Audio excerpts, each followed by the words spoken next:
This podcast is intended for educational purposes only and is not intended to replace therapeutic services of any kind. Please refer to the list of references provided if you need support. Hello, everyone. Welcome back to another episode of Sessions with Sara Cate and Ashley. I am Sara Cate. I'm Ashley. And today we are going to be talking about the difference between being alone and loneliness. Really, we're kind of talking about a way of experiencing your life, being alone, whatever that means to you, and kind of taking ownership over how being alone feels in your life. And I think loneliness really, to me, embarks on a greater conversation about feeling and emotion. Mm-hmm. And so it's like one's a way of being and one's a feeling. Yes. And so it's interesting that we can put them in the same arena to talk about, and yet they're very different things. And so we wanted to kind of have a conversation about it today, just to create some differentiation between the two experiences, because being lonely can be really difficult and painful and hard. And it's something that's really difficult to navigate. Let's just name it. It doesn't feel good to be lonely. It doesn't feel good to long for something and crave something you don't have, right? Because it kind of is, it really has an interplay with grief, to feel lonely when someone or something is gone. But to be alone can be a really empowering, returning home to yourself, right? Like knowing that you have your agency and you are autonomous, all these big words, right, that we can throw at it. You have your sovereignty of just like, I am alone in myself and I'm still very connected. Yeah. So it's this interesting kind of babbling, winding, twisty, turning river of a conversation today, because I think we'll dip into probably some different areas of what these two things can mean, and then how they're connected and how they're separate. So just right off the bat, it's really interesting as she was talking about that, of being alone, being can be such an empowering experience. Like thinking back to when I don't even know how young, I can remember seeing people eating alone in a restaurant and being like, oh my God, that's so sad that person is alone. Yeah. And now I'm like, fuck yeah, I'm going to get coffee by myself. I love it. I take myself on dates all the time. Yeah. And so it's so, I think that's not that anybody was like, to be alone is bad, said those exact words to me, but I think we get that message a lot of if you're not constantly with someone, or if you're not that, it's just bad, Absolutely. Well, yeah. And I mean, it's a societal thing. I think it's a cultural thing, depending on the culture you come from. And also I think it comes from some biologically primal places.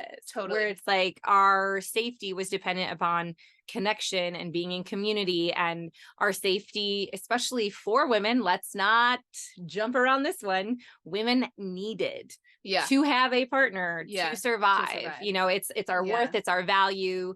Yeah.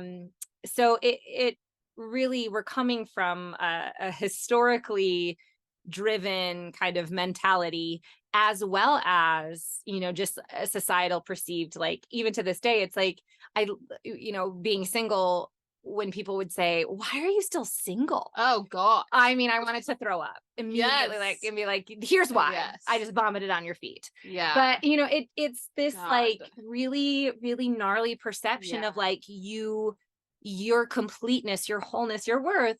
Yeah. Is, do you have a partner?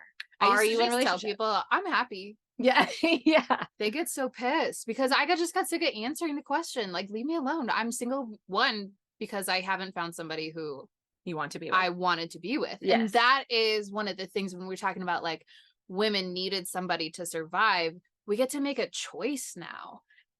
And that is the best thing that happens in sliced bread. Such an old lady thing to say. Really I'm here all day. I'm here all day.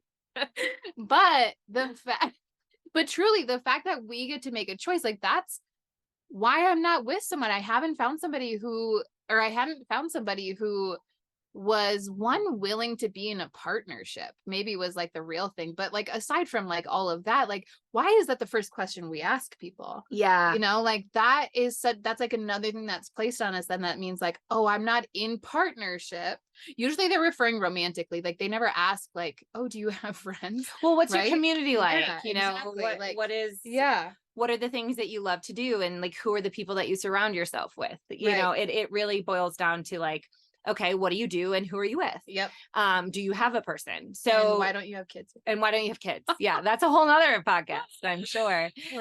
Being child free. But it really is it's a sticky subject, and I think it's very personal. And I want to also name that as we kind of embark on this, because my personal journey is different than Ashley's personal journey, which obviously will be different than yours. So my experience with being alone and my perception of being alone comes from my own lived choices, experiences, and the work that I've done around it. And I don't believe that it is right. And I don't believe that it is the only way to view this. So I just want to name that, because I think it's important that we have all these perspectives swimming in this pool with us, because we can't discredit anybody for where they're at with this conversation, because it's where you are right now. Right. And your view of it, my view of being alone when I was probably in my early 20s, deciding to get married and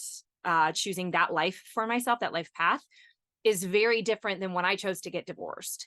And I was single then for a decade after that, because I chose to be alone, but I chose to not be alone at a certain point. And I think there was a mindset that when I went into my marriage, I would, you're doing everything but trying to be alone.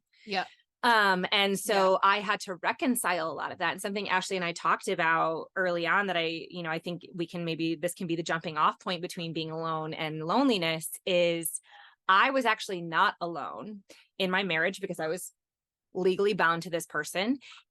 And yet I truly was the loneliest I have been in the entirety of my life.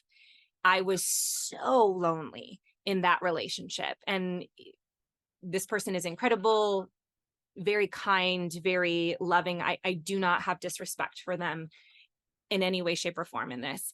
And who we were together did not create connection, did not create safety, did not create security on both sides. And so my loneliness was profound. I mean, to the deepest parts of my being. And I say that with a privilege, because it's like, okay, you had somebody, you were there, you did it. And that's why afterwards I chose to be alone / single for as long as I did, because I was working on myself, because I realized I couldn't be alone with myself. And I needed to learn how to be alone with myself. And to really come home and be like, wow, I'm actually never technically alone, because I'm here, I'm present. And so that was kind of my journey. I'm curious what yours, Ash, what you want to speak about yours. I mean, kind of similar, I definitely had a very different view. Like I said, I felt sad for people eating alone in restaurants. That's so interesting that that's in your memory. And it's very ingrained in my memory. And I would like, or I can remember my dad going on business trips, and I literally would ask him, who do you eat dinner with? Wow. Right? I have so many. I mean, the somatic therapist in me is like, let's go there. But wait, that's not. I know. We'll talk about that. I mean, one of the things that I truly value now, though, is having a family dinner. Like I really love a connection around a meal, probably for many reasons. It's like the preparation of the food. It's like talking over like something really delicious. You know what I mean? And so I think that I just always had it in my head as like, I want this really big family at this beautiful dinner table that's sharing a meal, and we're connecting. We're talking about the worst parts of our day, and we're talking about the best parts of our day. And so I felt like everybody else wanted that too. And maybe there are some people who do, but I can remember feeling, I also think that part of this would come from, because I would I would see people in grocery stores like shopping by themselves, and sometimes I would feel really sad, and it was the empath in me that I didn't know how to discern what was mine and what was theirs. And there were times truly in grocery stores I'd walk by somebody and I would get tears in my eyes and I'm like, what the fuck is that? But it was me feeling them, and they probably were kind of lonely, you know. And then there's like people alone in the grocery store who you like don't think twice about, right? And I'm gonna shout out my therapist here really quick because she goes by the name of Sara Cate. I was a couple years ago in a relationship that I was very lonely in, but I told myself that it was going to be great because so it's just like what she said, like this person, I don't think is the worst person in the world.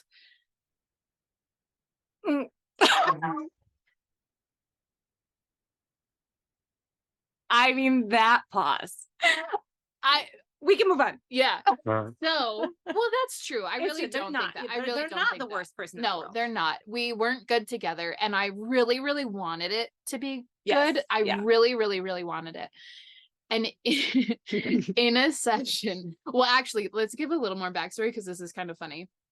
I frantically text her at 11 p.m. or maybe later while I'm in the mountains on this trip, like, I need help. Oh yeah. Yeah. And then we had, yeah. And then I want to say it was like that very next session or maybe the session after that. I don't know. But she said to me, she goes, when you are lying there at night next to this person, what does your nervous system feel? And I will never forget the first time I actually did that because I kind of maybe didn't want to know the answer, you know, because like when you do feel loneliness, like you don't want to feel it. Like, well, we'll talk about that in a sec, like of how to like take care of the loneliness instead of like be afraid of it, to like comfort it and stuff. But when I finally like asked myself actually what I felt so lonely. And like she said, like you're with someone, like somebody is literally, I could reach out and touch him. Right. And I felt so lonely. And I for a second, this is not made up. I literally laid there and I was like, oh, this is what the rest of my life will be like, because I still wasn't able to like look and be like, no, you don't have to be there though. You don't have to be in this. Like you have a choice. Right. And choosing to be alone took away the loneliness. Brilliant. That's what a distinction. What happened, which was by far one of the most important decisions I've ever made in my whole life. Oh, yeah. I mean, and what a, as a friend, and okay, when she says therapist, it's a very loose term because I don't see my friends. Well, I really was I really was her therapist. And then we just blossomed into this. But it really was something to witness, right? Like that kind of reconciliation of I have to stop gaslighting myself and telling me that it's good enough. And I'll survive it. And this will be, this is good because I have somebody, so therefore I'm safe, right? Like you had to come up against biological, societal programming that says settle ultimately. Yeah. Like let it be enough. Yeah. And then to choose, to say there's nothing actually really wrong.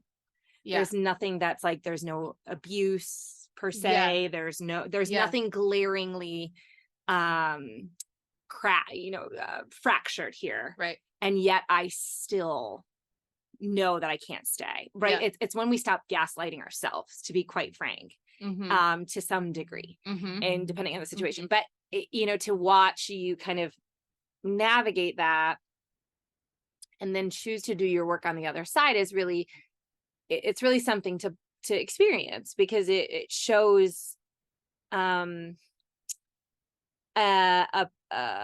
openness to feel what you don't want to feel. Yeah. An openness to experience what you don't want to experience. And that it's a hard thing for anybody to choose. Yeah. No one's going to choose grief.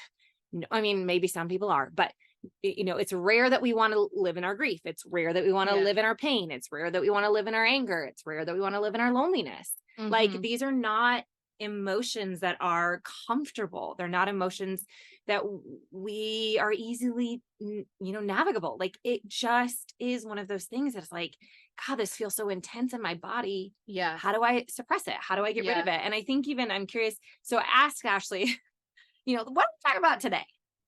And she was like, oh, somebody mentioned loneliness. And the first thought that kind of came through my head was like, it was probably how to get rid of it. It was probably how to feel empowered when you're alone. It was, like that kind of like MLM, like marketing shtick of like, hey, do these workbooks and you will never feel, sad when you're alone again. Kind of, kind of vibe. Like very Nexium. If anybody knows about Nexium. Executive success programs. It's one of my favorite deep dives if you are looking for some cult shit. But it really, I was wondering, and I don't know if you know the intention behind it, Ashley, but I was wondering if that was kind of the desire of like, how do I not feel lonely? Right. How do I not feel my loneliness? Yeah. Well, and I think it's really interesting coming off of COVID, coming off of like forced isolation, because I remember being by myself, like totally by myself throughout part of that isolation and COVID, and being so pissed off because I would, because I would hear like my friends who had kids talk about like, oh my God, they want to read to me again. And I'd be like, are you kidding me? Like, connection. You have somebody around, like, and a whole other thing, right? Like, it's all perspective, and like, we're not living anybody's, like, obviously, right? Like, but it was like the things that I was longing for, they were like, God, I just need a break. They probably were looking at me being like, you get to do whatever the hell you want all day long, which is really lovely. But I remember feeling or getting really upset that I felt like I couldn't do anything about my loneliness because I lived alone. We were isolated, blah, blah, blah, all of those things. And there comes a point where, again, I had to like say like, what am I going to do about it though? Like, what am I going to do about it? And how am I going to find like that inner strength to actually feel that loneliness, but then to give it the compassion it deserves, because we all know that was a difficult time in so many ways, and it was kind of different for everybody, that isolation period. And so when you're feeling loneliness in your life, I feel like the way that if you really want to get rid of it, the way to get quote rid of it in that moment, because it's like not like we're never going to experience this again. And it's not like we're trying to just pretend it didn't happen or just like make it disappear altogether, but it's like, just have compassion for it. Like, just acknowledge it. Like, loneliness, we've had conversations about shame, and Sara Cate mentioned this earlier. Like, loneliness isn't something to shame. Loneliness isn't something to like hate on. It's so tender. It is. And it's so real. It's such a human thing. And that deserves respect. It doesn't deserve to like just be shit on. I mean, I literally see it like a little baby bird in a nest. Oh, like it really is. Thanks for the half-assed. Oh no, I was picturing a baby bird. Oh, okay. God bless it. It really, I picture it as something really vulnerable, like something not vulnerable in like a gross ick way of like, oh, it could be hurt, but more from this like tender, like sensitive, like this energy that needs to be held, this energy that needs to be supported. It really, that loneliness is like, God, probably some of the most tender parts of your heart, and mine too. My loneliness exists in different ways now because of the way that I've kind of tried to make friends with it, to like that kind of thinking, but to like really connect to it, I guess, when it comes up.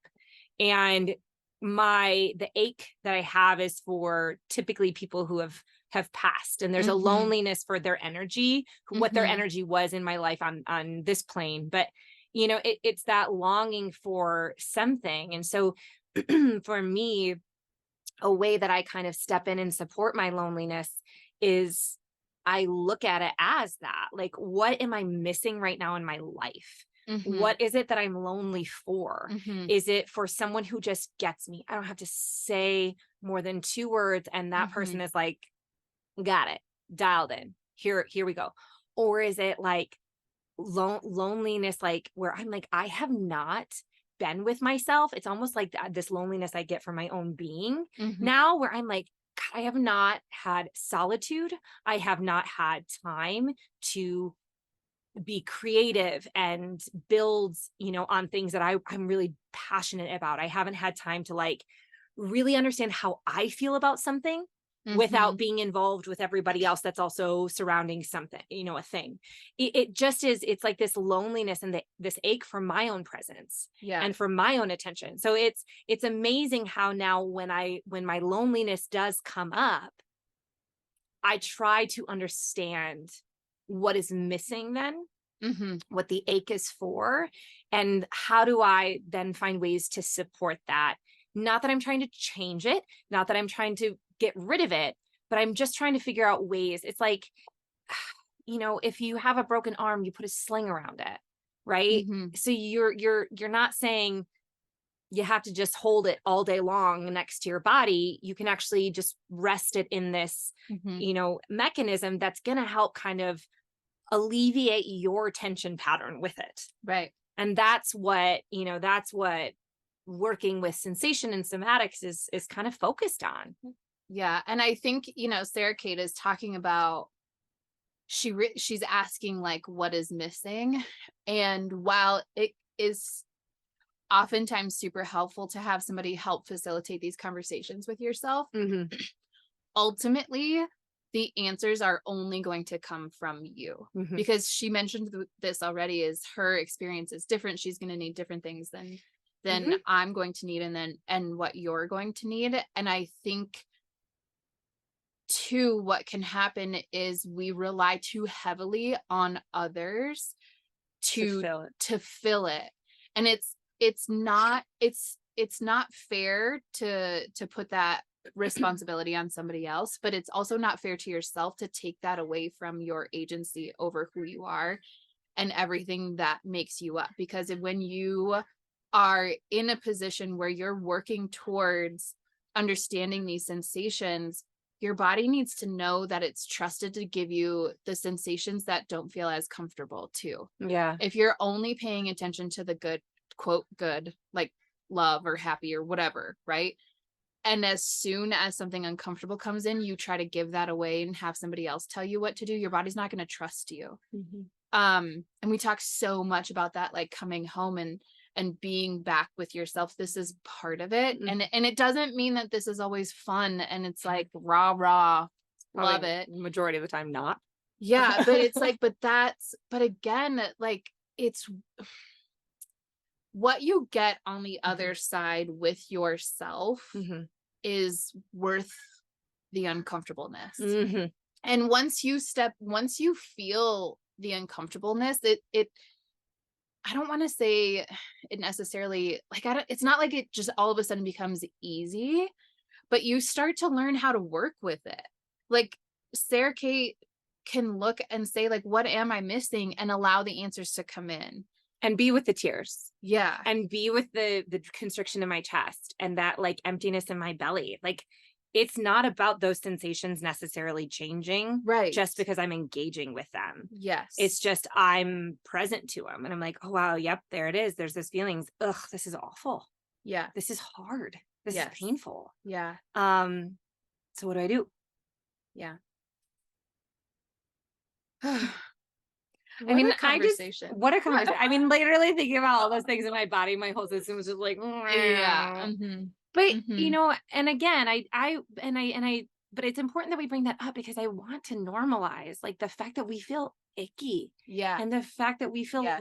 like lousy and sad and in pain. And this is not like to be, you know, to invalidate good feelings, Right. comfortable feelings. Right. Like those are just as important in our bodies. Mm-hmm. And you can spend a lifetime running away from these really difficult emotions and experiences and miss out on a huge part of who you are. Yes. To really kind of be a little bit blunt, Yeah. it's amazing how much when we have this spectrum of emotions and we decide that we're going to siphon off these gnarly ones through alcohol, through sex, through too many relationships, through being super busy, through being athletically motivated, through whatever it is, being outdoorsy as hell. I don't know what your brand is of some avoidance, which is also understandable, but some avoidance. When we decide to cut those gnarly ones off, we don't just get to then live in the bliss. The whole spectrum shortens. Mm-hmm. And then we get stuck somewhere in this apathetic, confused place because we don't actually know what we feel about something. Exactly. And I'll tell you the COVID experience where I was like just really upset because I felt like I was feeling lonely instead of understanding that I could be alone, and it's actually lovely. And that COVID experience of me realizing that and claiming those parts of me, it's what birthed a lot of where I'm at today in my career. And the situation with my previous partner, where like I told you about that experience of laying there being like, oh well, this is what the rest of my life is going to be like, taking that and saying absolutely not. I fully believe that we can have a life filled with joy. And in that moment, I was reclaiming that. Like I was reclaiming that, and the things that have been just like reimagined within myself. Again, it's so, I don't even know how to fully put into words, because if I wouldn't have realized that, I don't know where I would be. And I would be in this, like Sara Cate just said, like, I would feel nothing probably. I wouldn't be able to experience the highs. I wouldn't be able to appreciate the lows, and be like, when we had our grief episode talking about like the depth of the grief I felt after my grandma died, like I wouldn't have been able to feel that deeply. And anytime you feel deeply, whether it's like in an uncomfortable situation or a really happy situation, that's what like fills this human experience. And if you miss it, it's just, you miss out on yourself. So much of it. Yeah.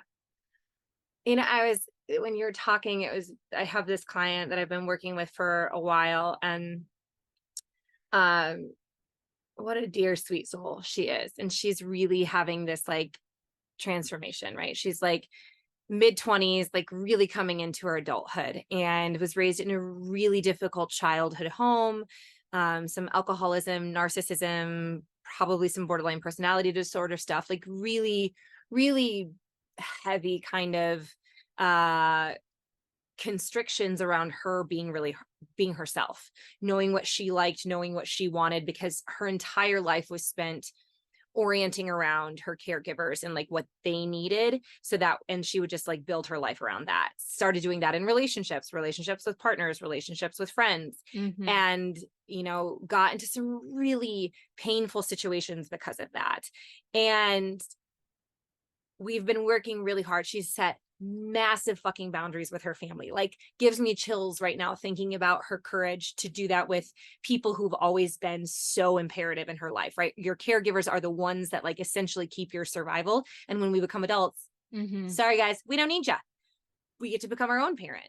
And she's like setting these boundaries with them, and she's had to set boundaries with friends. And she was really sad. And she was like, I feel like I'm losing everyone because I'm setting these boundaries. And for a while we had to process through that experience of just like getting more and more and more alone, but feeling less and less and less lonely, because the very few. And even this last session, she just spoke such sweet wisdom, and she was just like, I really like myself. and I want to spend time with me doing the Yeah. things I like to do. And like when you start opening the store, you don't know where you're going to get to, if you're going to get to that glory moment of like standing at the top of the mountain being like, I fucking like who I am. And I don't have to change who I am anymore. I don't have to make sure everybody else is happy before I'm happy. I get to have boundaries, and I get to appreciate my time, to value my energy. And it was such a like incredible moment. And I was like, oh my God, this person is claiming this like in their 20s. I was like, their whole life is going to be changed. If I had claimed that shit in my 20s, like, if I had somebody cheerleading me through that, just to be like, yeah, it's the worst. Yes, you're going to be lonely. Yes, you are lonely. Yes, you are very alone right now. And having to process what all of those things mean for her. But then to get to the point where she's like, yeah, I really just value my time now, because she has done the work to understand who she is, what her voice is. And rather than it being a voice she hates or shames, it's a voice she really appreciates. And so now the loneliness, not the aloneness, but the loneliness has decreased. Yes. And it doesn't mean that it doesn't come in. She still gets lonely for her family from time to time. Like, we still ache for the caregivers that we didn't have.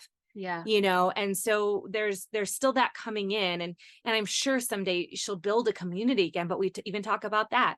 What is the community that you build going to look like now? Yeah. How different the people that surround you will be.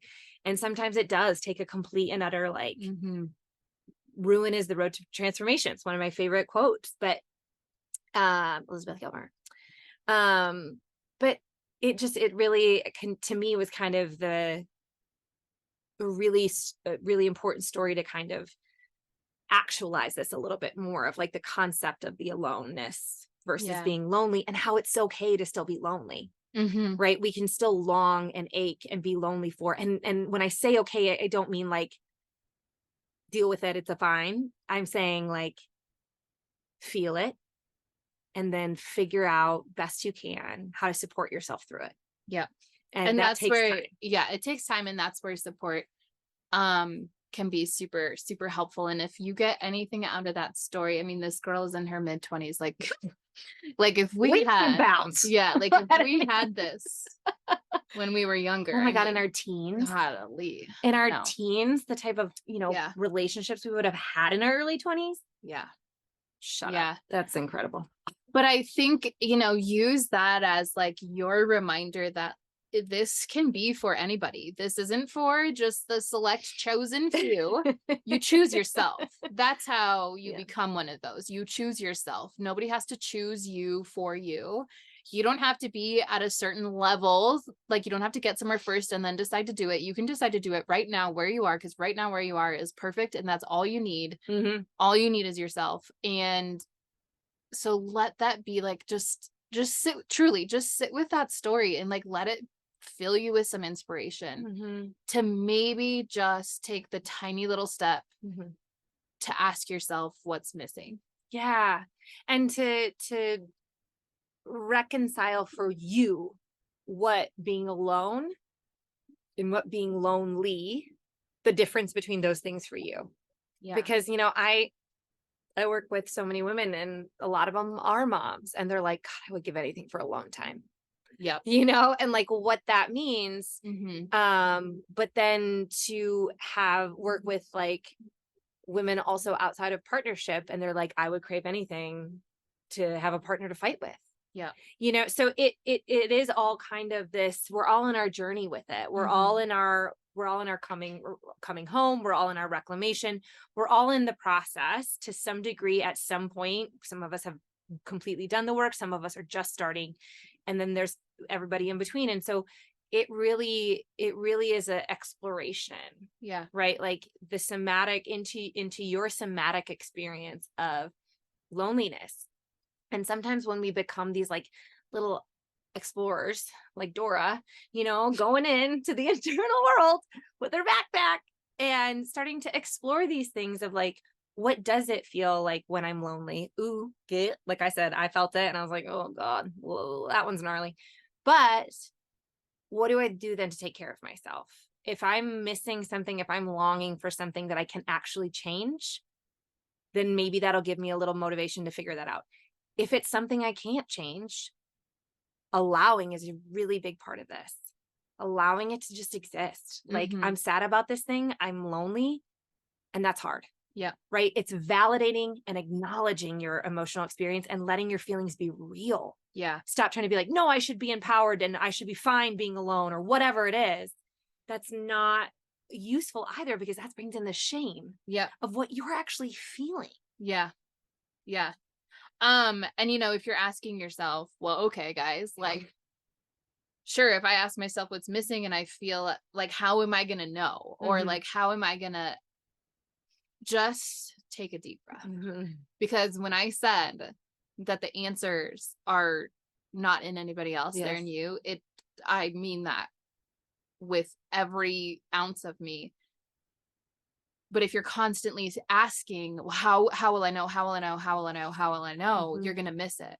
So it's finding that space where you can just, like she said, either just be with it and acknowledge that it's really hard, Mhm. or when you ask what's missing, if you trust yourself a little bit, the answer is going to come. Mhm. And I know that sounds so simple, and it's like, okay, just try it. Just try to allow the answer to come. And Mhm. that little patience that you have to have there Mhm.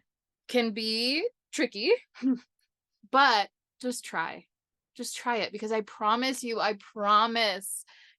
will know. It will come and it will be there.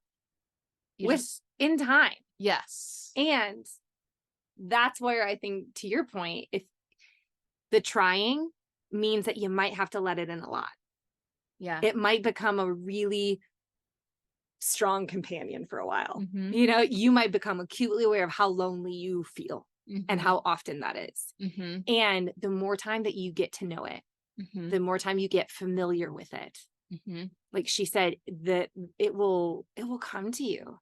I mean, I think, like, for me, like, that was the reconciliation moment of, like, for years I was so lonely in the marriage. And I was like, what am I supposed to do? What am I supposed to do? I'm supposed to stay. I'm supposed to stay married. I grew up in a pretty strong Christian religion. And it was like this whole thing of, like, I should be happy. I should be fine. I should be. And I just never was.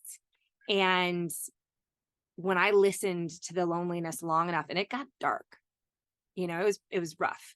And when I listened to it long enough, the answer did come. And I had to say, I'd rather be alone than this lonely. And, it's been the journey of a lifetime to really reclaim my aloneness, trust myself, like Ashley was saying, listen to my voice and really honor it. And I'm still a work in progress when it comes to that 100% of the time. However, to your point, the freedom and the shift that I now feel with myself, and the shift that I see in clients, is really profound. Yeah. It makes all of the difference when they're like, yeah, this is what I'm feeling and it's really hard. I got to do something. Yep. Or I need extra care right now. Yeah. Yeah. That little baby bird. The little baby bird. Well, Well, so we need a sound machine. I know. Push a little button for a baby bird. So, okay, Sara Cate. Yep. Any final words? I don't have any final words. Well, we hope. probably always would have. I mean, we could keep going. That's the reality. Just to be gentle with these really hard feelings.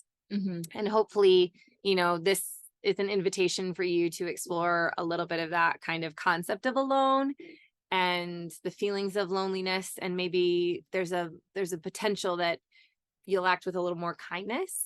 Yeah. And towards those things, and a little less suppression or judgment. Yeah. Yeah. That's what I was going to say is maybe there will be just the tiniest little bit of increased compassion, Mhm. the tiniest little bit of a glimmer of trust Yeah. that builds within, because once it starts, it's like a snowball effect.